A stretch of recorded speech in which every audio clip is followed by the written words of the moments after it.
lost your mind. I love you. Oh, please. Get out! Get out! I hate you. She's gonna leave you. She deserves better. So do I.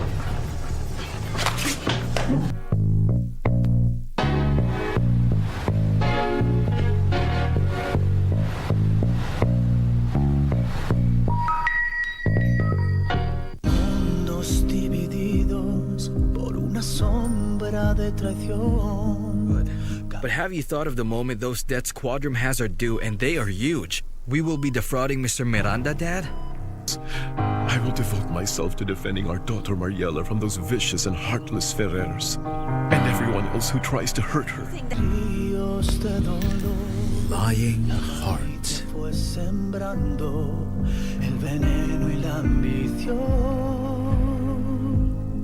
Ili kupata huo ni upendo, kama sikiza tune kwenye simu yako, bonyeza *811 *817#. Sio lazima uwe na hela nyingi ama uwe tajiri mkubwa, uwe na fedha nyingi ndio uweze kumsaidia mtu. Hapana, kidogo utakachopata ama kidogo ulichonacho, mgawie. Mfanye mwingine pia afurahie.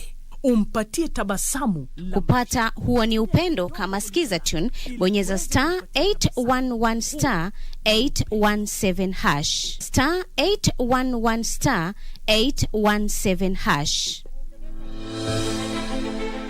Are you an aspiring candidate in the upcoming general elections? Do you want your agenda and manifesto to reach your voters effectively? At KBC, we have the most comprehensive and credible online platform that has profiles of all prospective candidates. Log on to www.kbc.co.ke/2022 aspirants and let Kenyans know more about you, your past achievements, your manifesto, and your development agenda once you get elected to office. What's more, the website is easy to navigate. We will create your profile, post pictures and short videos with your campaign messages at affordable hosting fees. Log on to www.kbc.co.ke/2022 aspirants today and establish your brand authority as we lead towards the forthcoming general elections.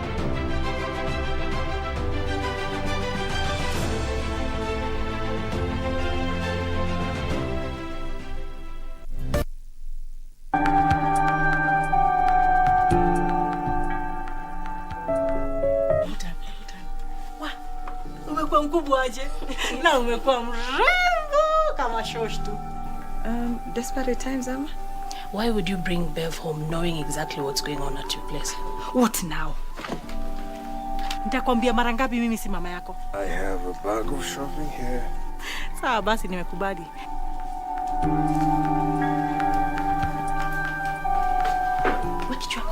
The only loser here ni wewe tu. If it's taking them back to court, yes, I will take them. Good luck.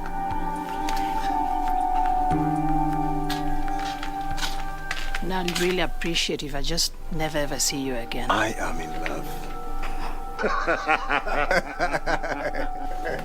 Ma, unaona umeleta fitina. Unataka kulivunjia boma?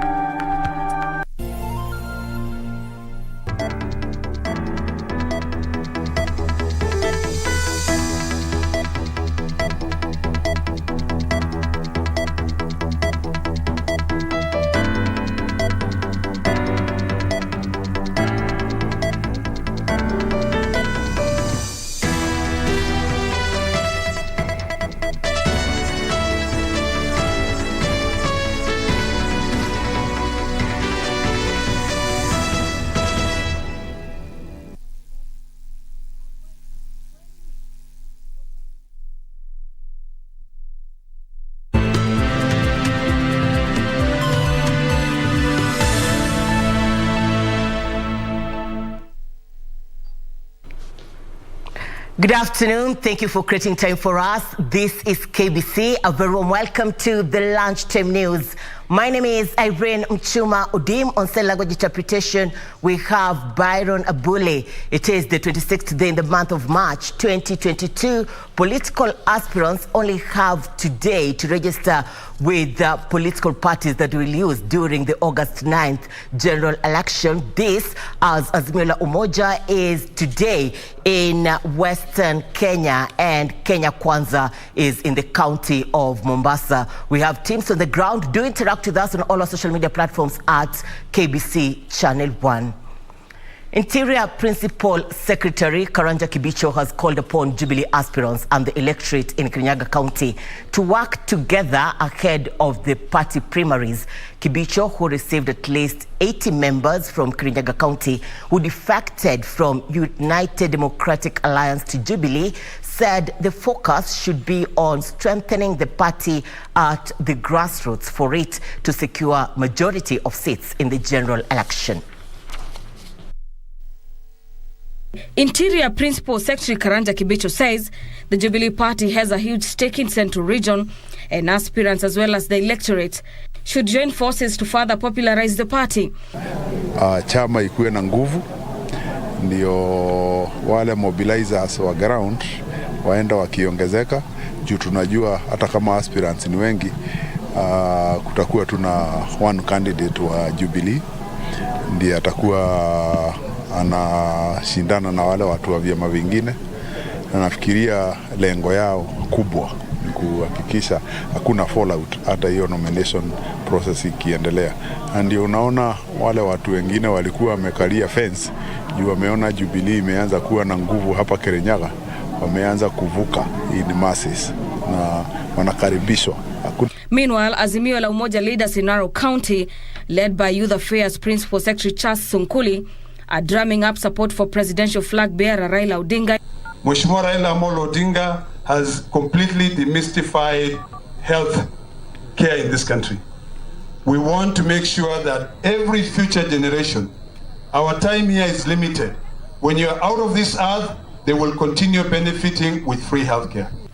And elders from the Karayu clan of the larger Borana community want the Borana and the Ameru communities to strike a deal to change leadership in Isiolo County.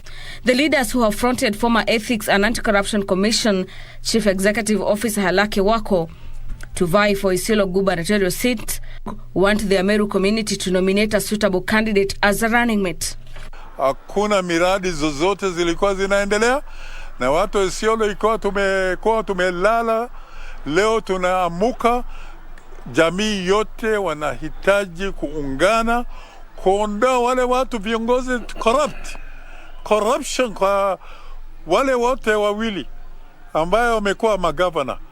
Sasa yeye akiwa corrupt, sisi tunalete mtu ya anti-corruption ambaye ataona haya hawezi kuibia wa wananchi. Isiolo ni mali ambaye pesa ya wananchi haijawahi kufanya tangu ugatuzi umeanza. Ukiangalia hii kaunti ya jirani hapa Meru, kila mara nikienda Meru nakuta gutters, maji ambayo inatoka huko juu ya mountain, hapo karibu na Meru Primary School, hapo karibu na slope, the water is going very clean. Gutters. Hapa angalia Isiolo, hii mtaro ya kuondoa chafu ya maji kila mara inakuwa blocked kwa sababu hakuna yani service vizuri inapatikana. Sisi hakuna mahali tumeshikanishwa na nguru na mtu yeyote. Hakuna mahali tumepigiwa misumari kwa mtu yeyote. Hakuna mahali tumefungwa na kamba ati mpaka sasa tuwe controlled vile mtu anavyotaka. Ninasema vile ndugu zetu wamekuja, tumewasikiza na tumekubaliana ya kwamba kuanzia saa hizi mazungumzo yatasonga mbele. A few days and political leaders are not taking to chance anything ahead of the next general election. And right now we cross over to Western Kenya, Kakamega County. Wycliffe Okech is with the Azimio la Umoja delegation, and we are joining him live to give us an update. This as we see thousands have converged in the area ahead of the rally. Wycliffe, good afternoon. Good afternoon to you, Irene Muchuma Odim, back in Nairobi. Actually, we are in Matungu constituency here in Kakamega County. ODM leader Raila Odinga, who is actually the Azimio la Umoja coalition presidential flag bearer, is leading the Azimio coalition campaigns in Kakamega County. These campaigns started yesterday in Busia County, that is the Inteso North constituency, and today they are pitching camp in Kakamega County, being the second day of the extensive tour of the former Western province. And actually these campaigns kicked off in Butere constituency, that in Sabatia Market Center, where the ODM leader actually received the Butere member of parliament, that is Tinde Mwale, who defected to the Orange Party from DAP Kenya party. And actually as we speak, the coalition led by Raila Odinga and Martha Karua, who is actually the NARC Kenya leader, left Butere constituency, or that is Sabatia, to Shibilu, or the Shibilu Market Center. Thereafter, they will be making their way to Matungu, right where we are. And if my colleague Martin Kivuti can just basically pan around to show you the gathering, the people that are already gathering here as they await the ODM leader to come and address them as he seeks to solidify his grip in the Western Kenya region. And just basically to get the feeling on the ground, I know we are hard pressed on time, but Irene, you'll allow me just a minute to get the feeling on the ground. In that case, I will engage just one resident of this region, probably to explain to us what are they expecting ahead of Odinga's arrival. Ndugu, habari yako? Uko KBC na utasimamia tu hapa uniangalie. Unieleze wewe kama mkazi wa Matungu, unatarajia nini kiongozi wa ODM wanapokuja hapa hivi? Ninatarajia, mimi ni chairman wa Suo polling station Suo. Mimi kwa majina wananiita Patrick Kero Tuori.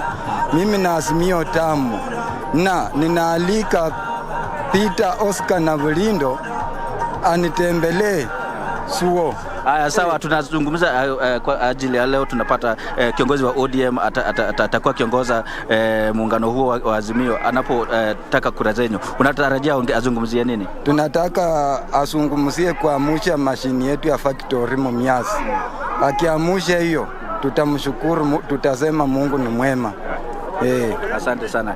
Irene, that is just one resident of this region, as he explains that what the key thing that they are expecting the ODM leader actually to talk about is the resuscitation of the Mumias sugar factory that is now has since gone moribund. And as I was explaining to you earlier, key among in that entourage is Martha Karua, NARC Kenya leader Martha Karua, who has actually explained that her presence is in that entourage explains that the Mount Kenya region is actually behind Odinga's presidential push. And as ODM leader will be making his way here together with the other leaders affiliated to the Azimio coalition, we expect him to sell his 10-point agenda that includes the social protection, that is the Baba Care, which indicates the universal health coverage.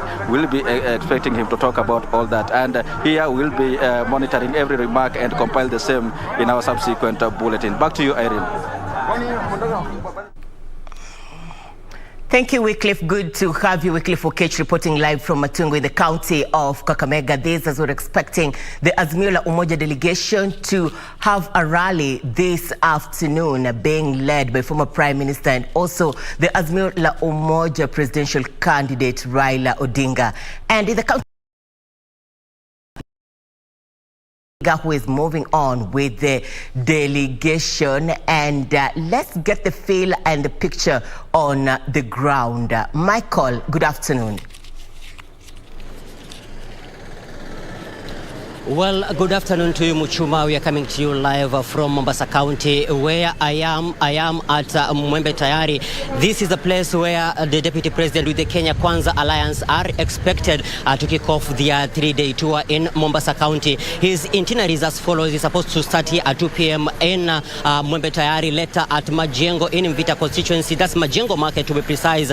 And later he'll be heading to Kazozo grounds in Kisauni constituency, and later to wrap up his first day at Barsheba, that is in Nyali constituency. Currently, the DP is in Nairobi receiving defectors from other political parties, and his 3-day tour in Mombasa is aimed at popularizing the Kenya Kwanza Alliance, and this comes, or he's coming back after a month, and this is just and this comes also after 5 days after the recent polls, which show that the Azimio la Umoja presidential flag bearer, that is Right Honorable Raila Odinga, is the most preferred candidate in Mombasa County, being followed closely by Deputy President William Ruto. Of course, he's coming back, or he's kickstarting his 3-day tour in Mombasa County just to cement or to just stamp an authority that is also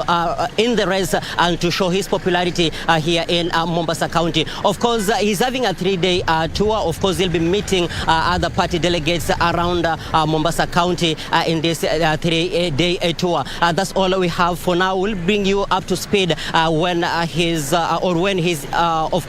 he starts his tour in here in Mombasa County. And back to you, Irene Muchuma. Michael Mwandiga in the county of Mombasa, this as Kenya Kwanza is pitching camp in the region this afternoon. Remember, this comes on the day that is the D-Day for political aspirants to settle with parties they will use during the August 9th general election. And we have seen political realignments during the week. These as leaders move from one party to the other, one that they will feel it will suit them to be elected in the next general election. Now, a middle-aged woman from Masiro, Siaya County is nursing injuries at the Busia County Referral Hospital after she was allegedly assaulted by her husband. Judith Anyango says her husband physically attacked her after she turned down his sexual desires. Judith Anyango is physically and emotionally wounded. At the Busia County Referral Hospital, she narrates how she was allegedly attacked by her husband of 25 years for denying him conjugal rights. Judith alleges the decision to deny her husband sex was informed by his HIV status. She says the man attacked, leaving her with deep cuts on her head and hands. Akanitoa kwa usingizi, nikasikia tu panga kwa kichwa. Hiyo panga nikaamuka. Sasa nataka kunikata shingo, naweka mkono. Kunikata shingo, naweka mkono. Mkono alikata mara 4. Sasa kitaka kuamuka, akakata miguu. Ikafika wakati sasa siwezi kupiga nduru. Akastuka, akakimbia, akaenda. Rose Kwena, a nurse attending to Judith, says she's due for a scan to determine the degree of the injuries. Mgonjwa wa Judith Anyango aliletwa from 22nd, I think. She was very sick with the cut wounds all over. She was taken to theater for stitching.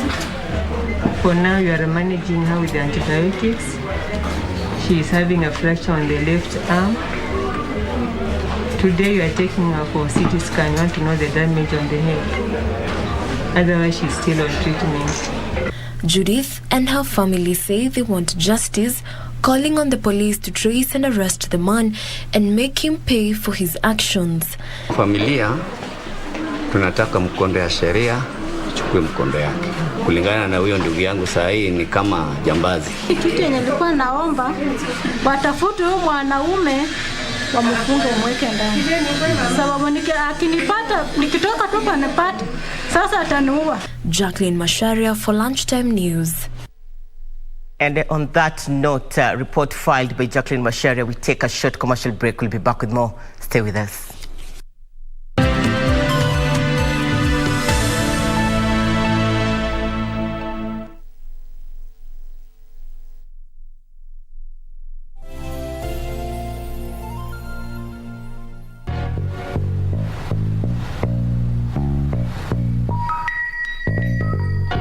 Maybe we should have a dinner party and invite some of your single friends. You need to keep your single friends at bay. She's good people. Hey, honey. Welcome home. There's no dinner. I've decided to cook for one. Love is for those who fight for it. But even when I got married, we'd still be together? Asali, move on. Have you lost your mind?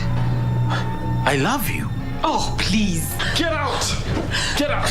I hate you. She's gonna leave you. She deserves better. So do I.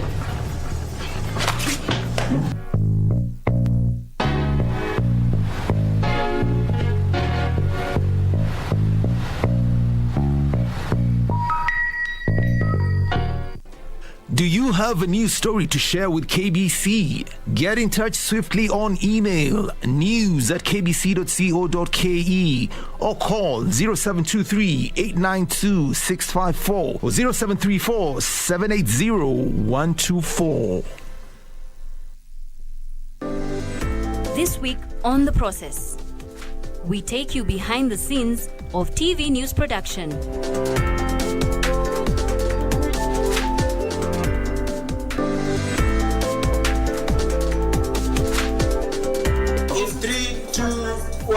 Cut. Join me, Nisi Mano, this Sunday only on KBC.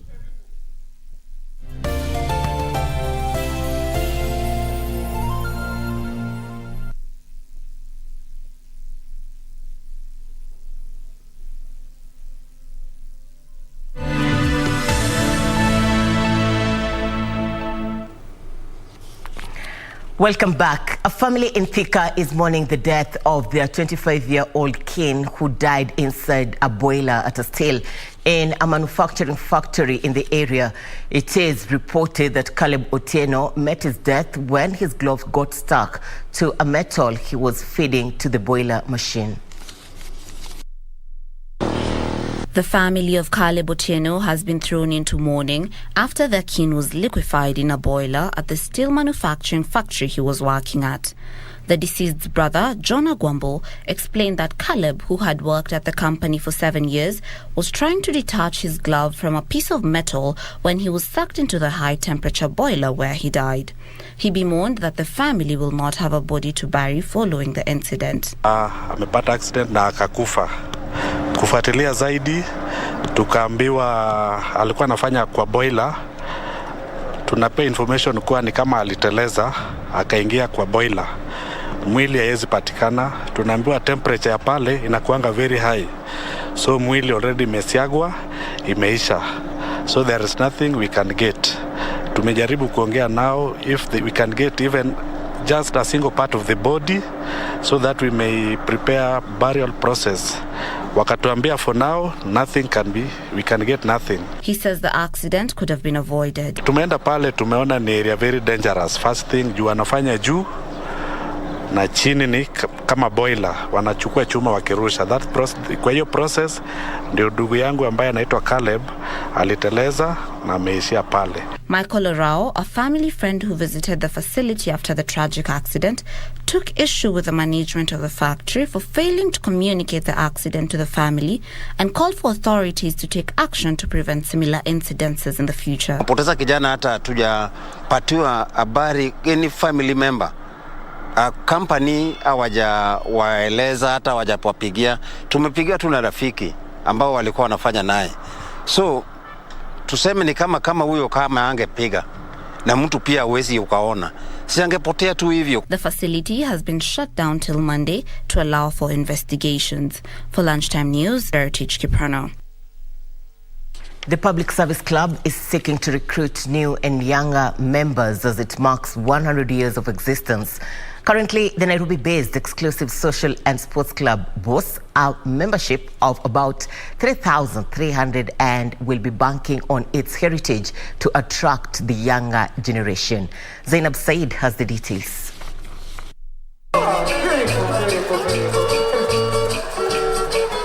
During celebrations to mark 100 years since the establishment of the Public Service Club,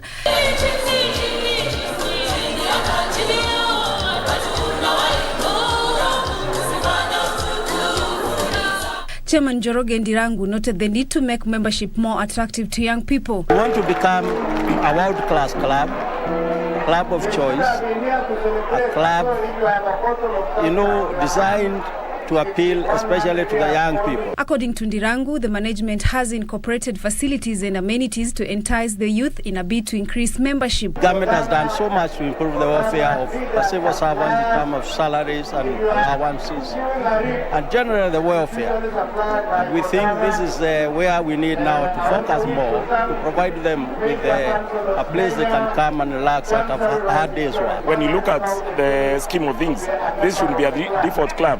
When you join public service, then this becomes your default club. If you can be able to do that, then we should be raised. Today, we have 750,000 civil servants. If we are able to get even half of that, then we are talking about almost 350,000 members. We cannot even contain 350,000 members.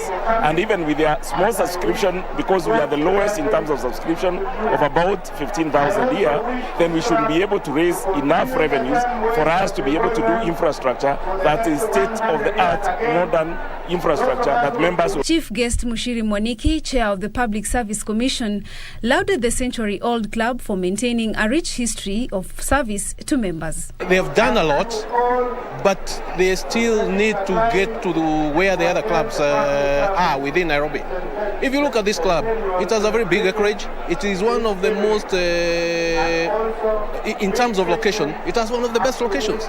But in terms of the development, if you compare it to the nearest clubs like Royal or Parklands Sports Club, it has not reached that stage. For Lunchtime News, I'm Zainab Said. Dairy farmers in the North Rift region say the rising cost of animal feed is greatly affecting milk production. Some farmers are in fact contemplating abandoning the practice unless the government comes to their aid and address the obtaining situation. Their cries come amid an acute shortage of milk in the markets. Milk continues to be felt across the country. Farmers are raising an alarm of the possibility of a lengthened scarcity. The farmers say the situation has been aggravated by a hike in animal feed. If we can get like an organization that is based with the government, where we can get products at prices that actually don't change from time to time, then we can be able to plan for it well. Some farmers say the situation is so bad that they are almost quitting dairy farming. Like now when there's no lane and the feed imekuwa a bit expensive. Kenya Cooperative Creameries Managing Director Nixon Sigay says the government is doing everything possible to address the challenges facing farmers. If we can have alternative fodder that can substitute protein yenye tunatoa from Uganda, from Tanzania, which is now very expensive, bei imeenda karibu 3-4 times. The shortage of milk has led to an exponential rise in prices, with Kenyans forced to either forego their favorite brands or cut on the commodity. Isofar reporting for Lunchtime News. Tax expert Dr. Njoroge Kimani has urged the Kenya Revenue Authority not to politicize revenue collection and instead introduce better ways of ensuring Kenyans meet their tax obligations. Njoroge also says most Kenyans have little or no knowledge on tax matters, hence the need for civic education.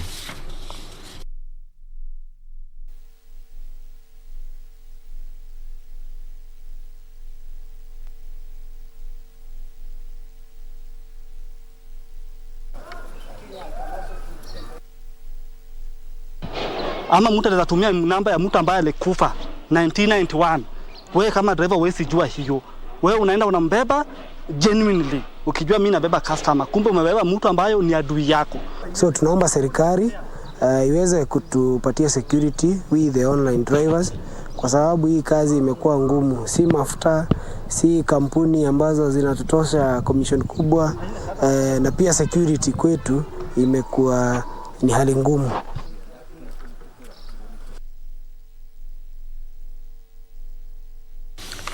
Traders in Kilifi County are a frustrated lot, decrying increase in the cost of commodities needed to keep their businesses afloat. They say customers are keeping away from their premises owing to the high cost of commodities occasioned by the recent increase in fuel and oil prices.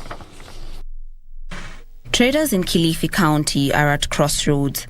They say the welfare of low-income earners is at stake as prices of basic commodities continue to skyrocket. Serikali atuangalie sana. Uchumi inatuumiza wanabiashara.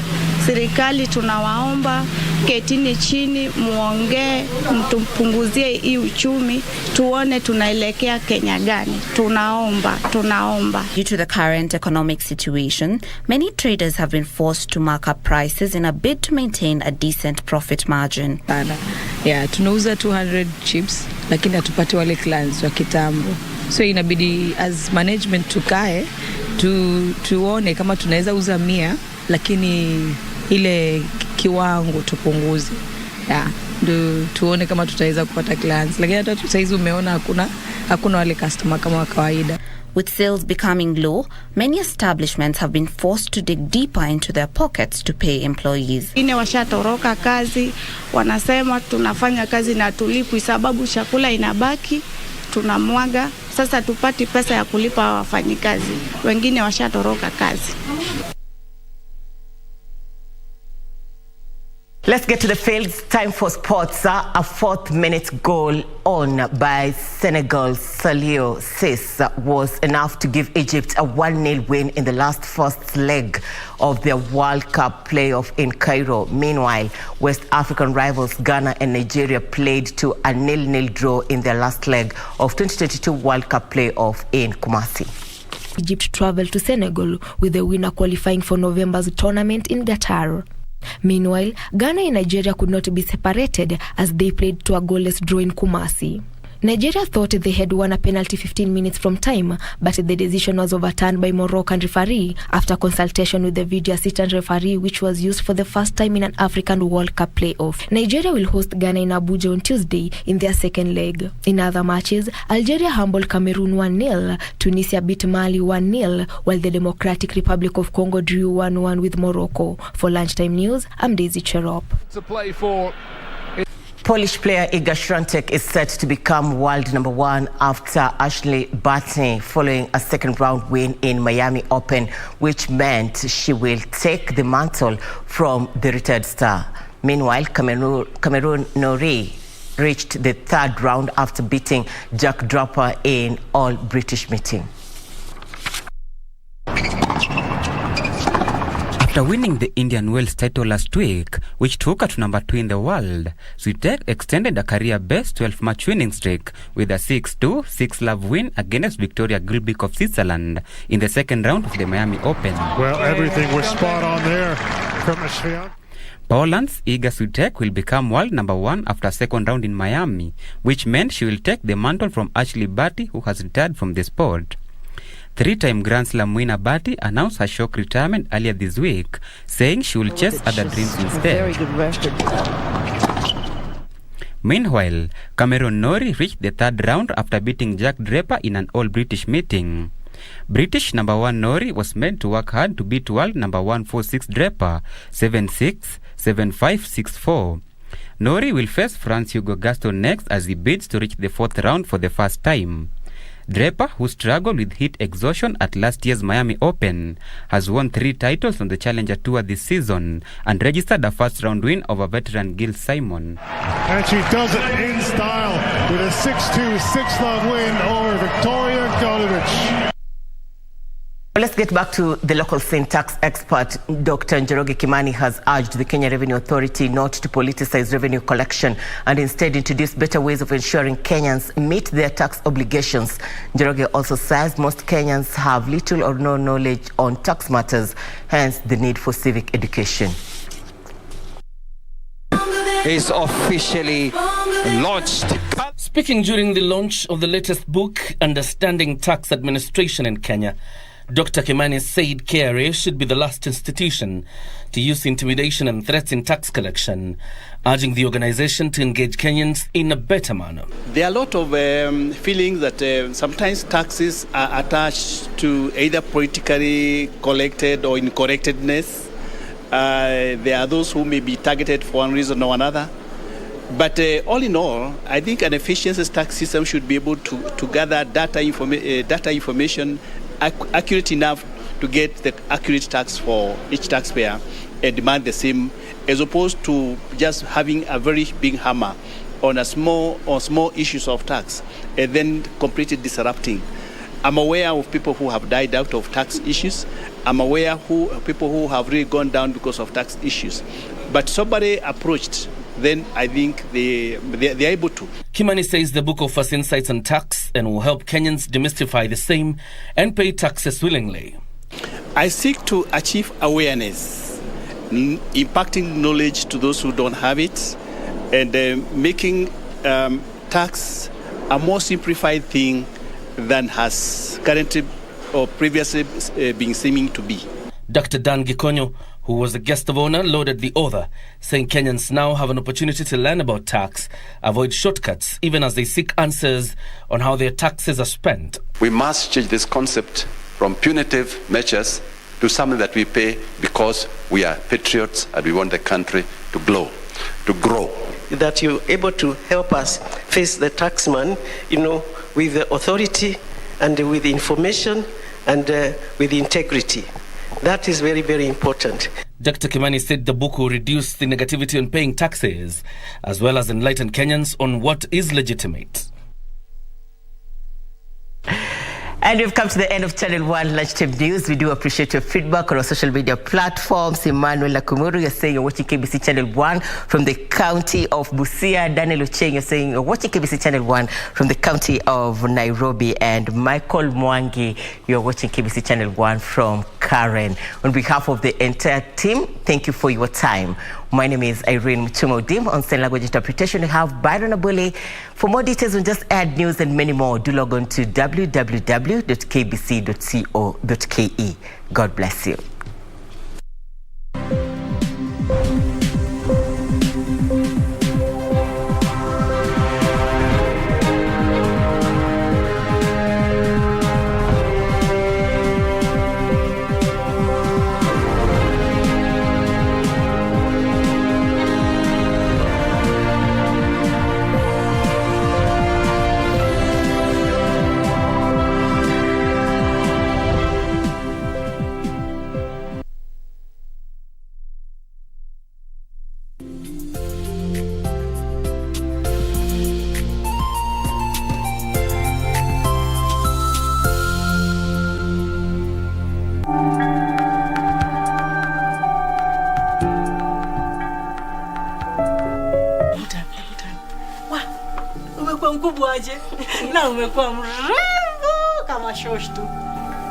Desperate times, Amma.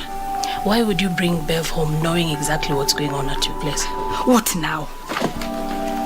Nitakwambia mara ngapi mimi si mama yako? I have a bag of shopping here. Sawa basi nimekubali.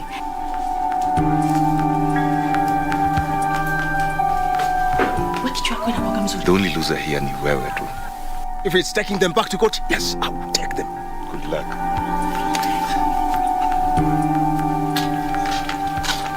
Now I'd really appreciate if I just never ever see you again. I am in love.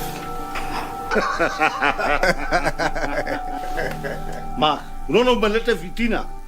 Unataka kunivunjia boma?